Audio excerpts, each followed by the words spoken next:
Welcome back, all you Malden sports fans, to another edition of Around the Rim. It is week 3, and you know how we do here when it's week 3. When it's week 3, we have day 1. Head coach of the Bullets, Steve Wright. Coach Steve, say hello to all the peeps out there. Hello out there in everywhere world. Everywhere world and on the interwebs, coming right back at you after the open.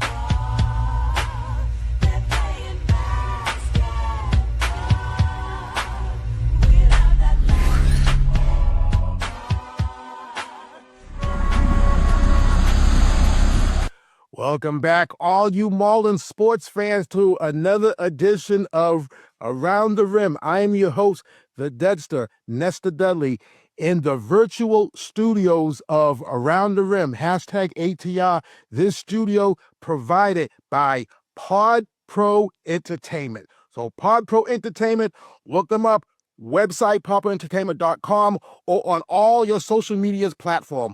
But Week 1, Steve Wright, how's it doing, brother? Well, it's doing great. I mean, I wish the team was better, but we're 3-4.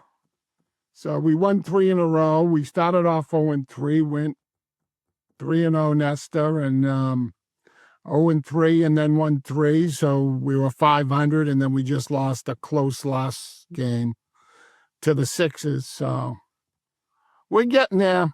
But I have to agree, Coach, you are getting there. Right now, you're sitting in the 4th seed, and Coach, I know that you watch every episode of Around the Rim, all 34 seasons, and you saw the season premiere where I threw the Bullets on the floor, Coach. You did, and probably after that jamboree, I would have threw ourselves on the floor too. So I can't blame you. That's why you have a mid-season report card. That's right. And let me read down the rosters. If there's anybody on this roster that I've read that is not on the team, you'll correct me. I know we're going to start off the jump. I know that you recently made a trade. You acquired, and I'm going to say this player after I say the incumbents, because a few of these folks are champions. They were on your team 2 seasons ago. Aiden Clark, Logan Wright, Billy William Dubois, Tyler Son, Devin Bailey, Tenzin Thamjo, Heath Foley, Devin Wallace, Adrian Miranda, Nicholas Deanna, Devin Melanopolis, Kevin Turner, Lucas Allen. Anybody on that list that does not apply right now? Not applicable? Just Devin Wallace. We never saw him after the jamboree. Okay, no Devin Wallace. But I don't know Devin Wallace's game, and there's no slight on Devin Wallace, but in my opinion, you have upgraded. You got Jack Sweeney in a trade. Bullets don't usually do a lot of trades, but you finally got Jack Sweeney. When this player tried out his freshman season, to me, he looked like a Bullet. It's just that the Celtics drafted him before you could get your hands on him. Yeah, that's the problem. We wanted him in the draft. At least I did. And we didn't get him, which was fine. He's Aiden on my team. He's one of his best friends, so it would have been nice. But like I said, but we ended up getting him finally in his senior year, halfway through the season. We even tried before the season because he wanted to come to us, but it didn't work out. So we finally do have him officially on the Bullets. Now, what didn't work out? Was it the compensation? Was it any type of NIL deals? Did he want a bump in pay? What didn't work out? I think the coaches of the Celtics started sweating fast and furious. And what happened was really, I think originally, when they were trying to work it out, they didn't know his younger brother, Jack's younger brother, was coming up. And I had a little inside information. I knew he was coming up. And I only found that out by accident. And so it wasn't a surprise. They said they'd wait till the tryout, which was fine. So they ended up claiming his younger brother. And now, halfway through, the Celtics are 0-7. So they're not winning with Jack. And Jack wanted to still come to the Bullets. So we just made it work. It was just a matter. Magic is a lot like me. It was just a matter of, let this kid go play with his friend for half a season, to end his career, and maybe he'll have a chance to win. And Devin Bailey and at least his mother wanted him traded since last year. So she didn't like the minutes he was getting. And I believe I paid a first round for Devin, and I still, because he's a gym rat. He's always in the playing basketball. And I still believe there's a lot of potential. He just needs the confidence. And I think he might be able to get that. He'll get a lot more playing time this season with the Celtics because they got nothing to lose. They're 0-7. And I think next year, with their draft, the right draft picks, I think they'll be very good. And he'll be a good third, fourth option. And he's not, to me, I don't think he's a number one option, but he'll be 3, 4. And they get another year with him. And I think I really believe he'll be a good option for them. He'll be a good player for them. Now, Coach, we talk about your slow start this season, starting 0-3, but you've been playing good basketball the next several games. What is it that happened for that slow start, and how did the Bullets turn it around?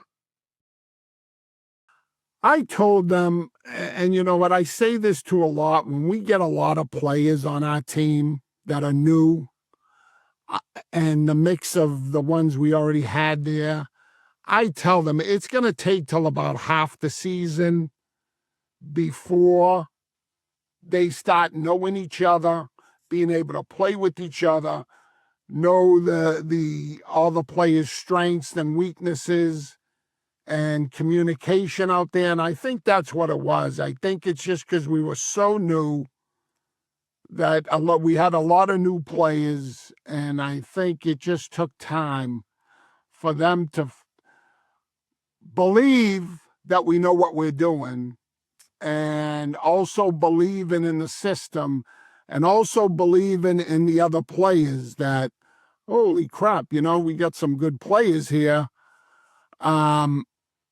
Let's trust them. Let's trust the system. Let's trust what we're believing in. And still, the turnovers are way too high, a lot higher than I'd like to. We had 36 turnovers the other day.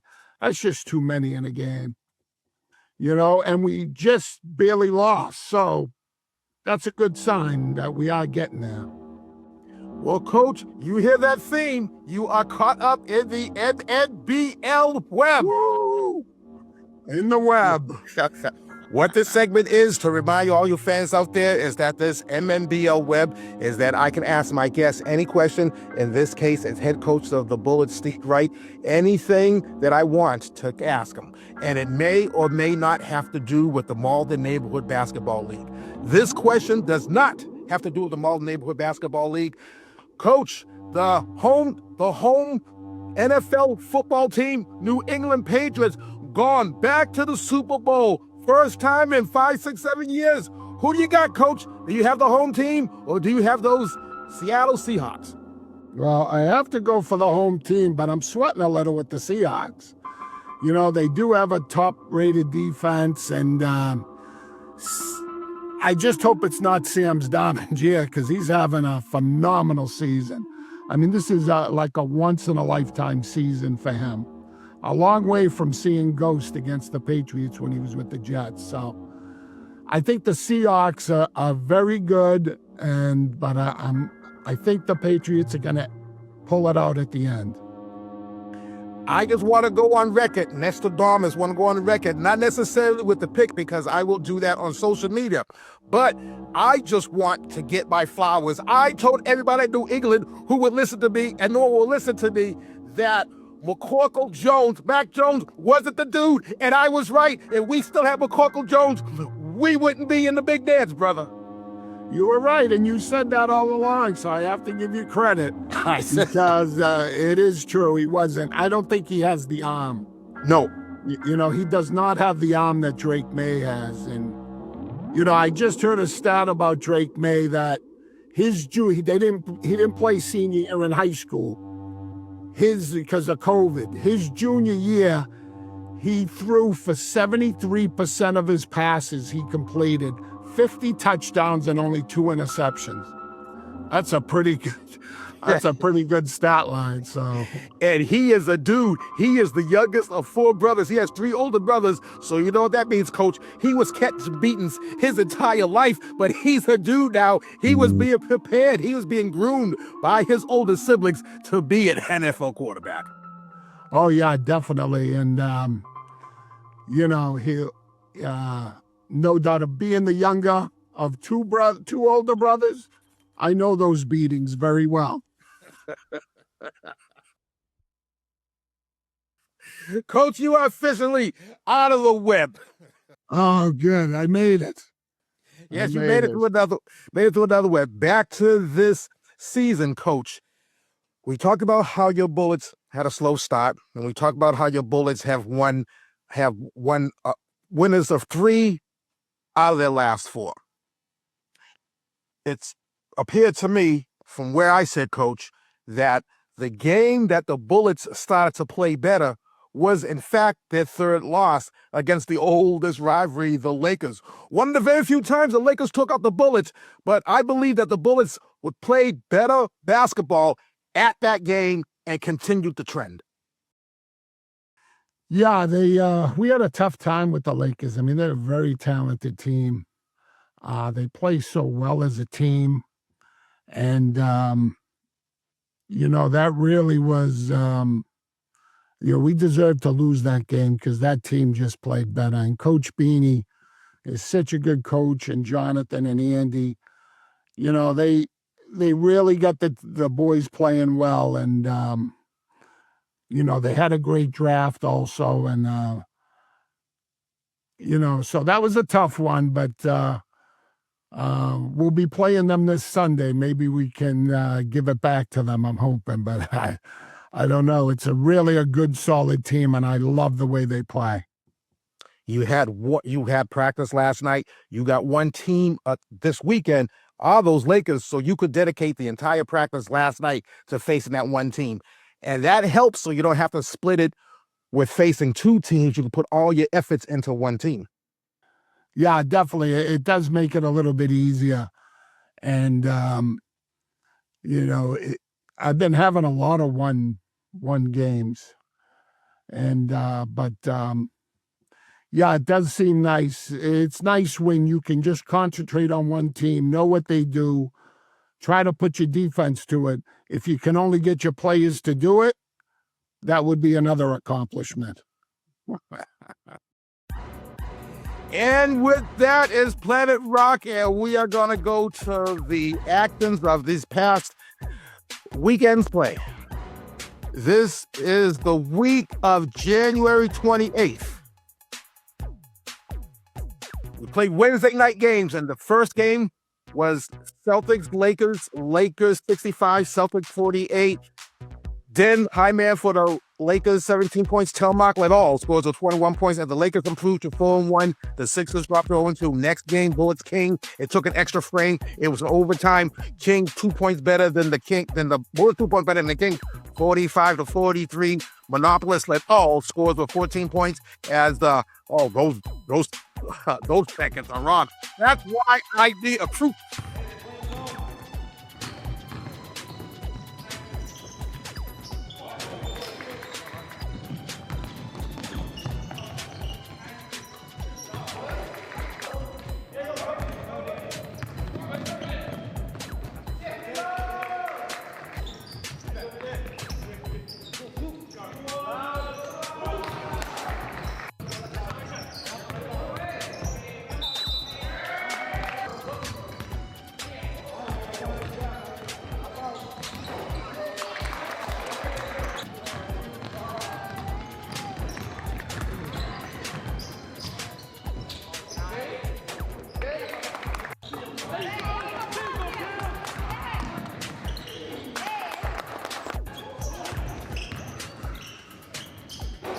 Sixers beat the Celtics 48-37. Rivera Fuentes, high man for the Celtics, 11 points. Wadley led all scores with 16 points as the Celtics improved to 5-0, and the Sixers improved to 5-0. And I need proofreading because the Celtics don't have a win.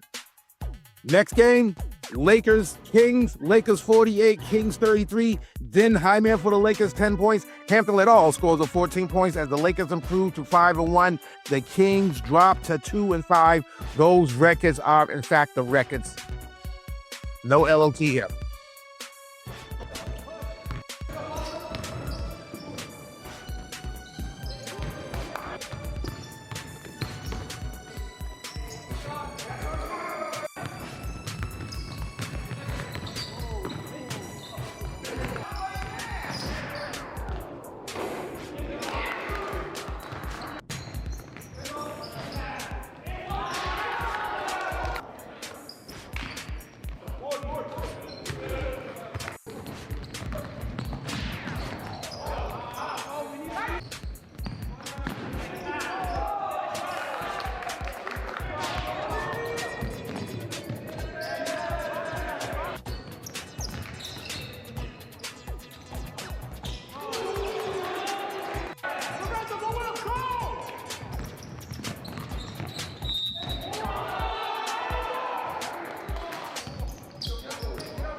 Lakers over the Pistons, 57-41.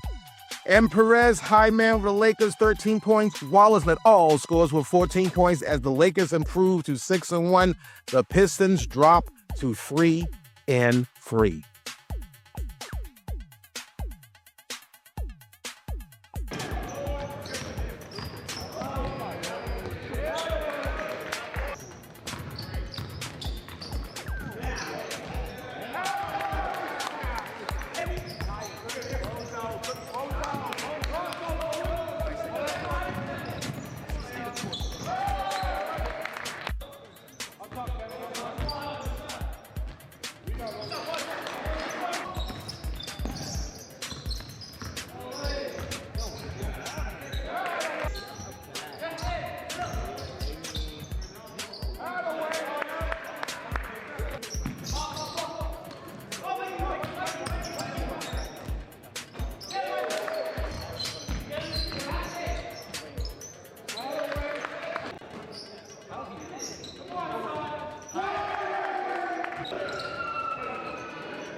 And the final game, and that's not the team. Again, it's just ridiculous how much I'm blowing this. But the Sixers victorious.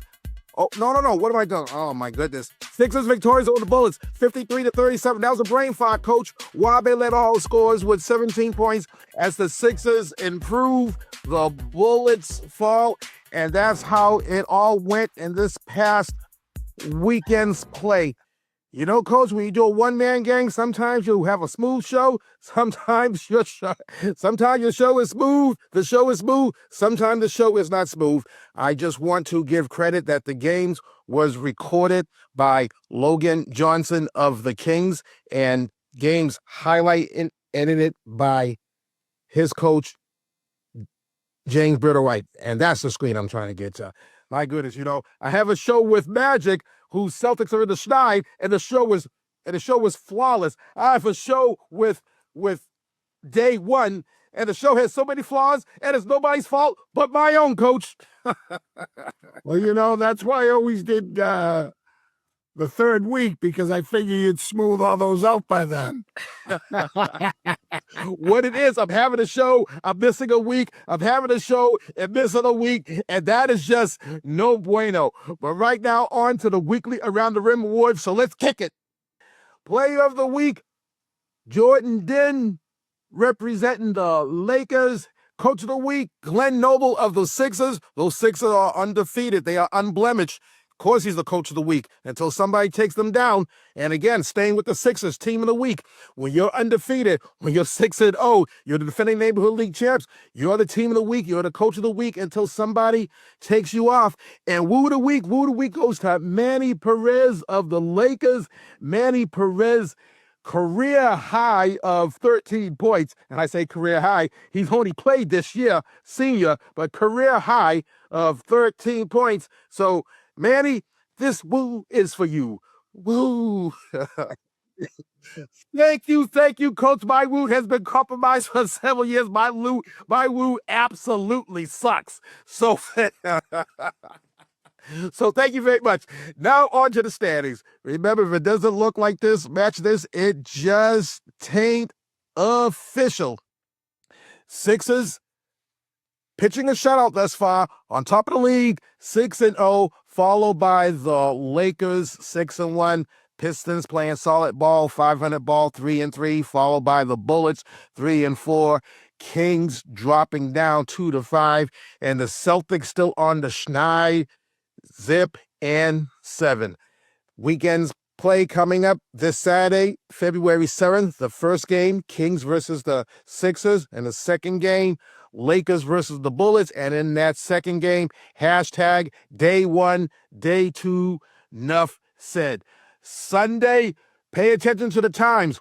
All the games are 1 hour earlier, 60 minutes earlier.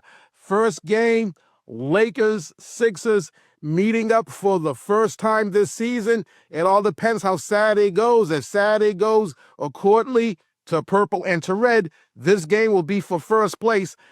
The next game, Celtics, Pistons, but it's all about hashtag Super Bowl 60. And we discussed Super Bowl 60, and we have our predictions. I did one on the record. I like the home team. I think it all depends on, we talk about the quarterback's play. I think the quarterback that plays clean or closest to clean, that team's going to win. Yeah, definitely. I agree. Okay. I know you're friends with Beanie. Yes. What was his only loss? Season opener against the Kings. Oh, that's right. Yes, That's right. season opener against So the you Kings. haven't played the Sixers yet, so you got them. I mean, Beanie's got them 3 more times, the Lakers. Right. When everything snowed out, that was the that was the time. That was the time that those two teams were going to play. But you hear that it is February and it's Black History Month. So, as always, we're going to have our Black History moment where we drop the knowledge. And this week we are highlighting Ernest Everett Just, 1883 to 1941. Biologist known for groundbreaking research in cell biology and embryology. Just challenged dominant scientific theories by emphasizing the importance of the cell surface in development. Just conducted research at leading marine laboratories in the United States and Europe. His findings influenced later work in genetics and development biology. Despite limited institutional support, his research reshaped modern science. Just was also a longtime professor at Howard University, where he trained future generations of Black scientists. Today, Just is recognized as a pioneer whose work was ahead of its time. So that is your Black History moment, dropping the knowledge. And head coach Steve, when our last 60 seconds or so, this is your time, buddy, to shout out anybody you want. Maybe give some shout out to your kinfolk down the Kakalakis. We haven't mentioned them. All program coach, take us out of here. Well, I just want to say, to all my players on the team and all the coaches, I certainly got plenty of coach support. It feels nice after so many years of me and Mark sometimes. It's nice to have other coaches and players that have come back to coach. And I would like to take thank all the coaches that volunteer their time in this league, and to Kenny Mazonson, who started this league. And, I think it's so important for this. I don't think the city understands how important this program is to the city of Malden. And I just hope that, that we can survive with all the rising costs, especially that just happened this past year in the city of Malden. So hopefully we can keep this program going for many, many years to come. And, that's my dream as the league is celebrating its 40th season, and I'm celebrating my 40th season of coaching. So I'm hoping that we can keep this thing going for a long time, because these kids need an outlet like this where they can play basketball for cheap money. Amen, brother. Amen. The MNBL 40 years old this season. And as you said, your day one, this is 40th season. So happy birthday for the MNBL. Happy 40. And let's hope that it can go for at least 40 more. I don't know if you'll be there for all 40, but if we could squeeze another 10 out of you, that'd be cool, brother. I'm barely there now. Never mind. As long as these old bones can keep coming down, I'll be there. Well, until then, I want to thank my head coach of the Bullets, Steve Wright, as always, for being here. The pleasure was mine. I'm sorry I did all the goofs, but one-man operation. But it is all good. Best of luck to you against those longtime rivals, the Lakers, purple and gold. Until next time, I just want to say buenas noches, hooches, cooches. I came in peace. I leave with love. This is for the red, the black, and the green. And I'll be seeing you at the games.